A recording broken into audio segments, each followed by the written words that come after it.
Hello guys, what's up? In this video, we are going to show you how to transfer USDT from Tonkeeper to Trust Wallet.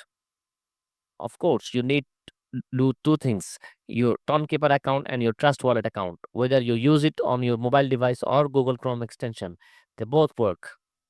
And what's we are going to do today, it's the same process as using your apps. First, you need your Trust Wallet address. That's what we need to send from Tonkeeper. Click on your Trust Wallet extensions. Now click on Receive, click Proceed anyway, and then click on Ton because that's the currency we're transferring. Here's your address. Copy the address. It's blurred for privacy, of course.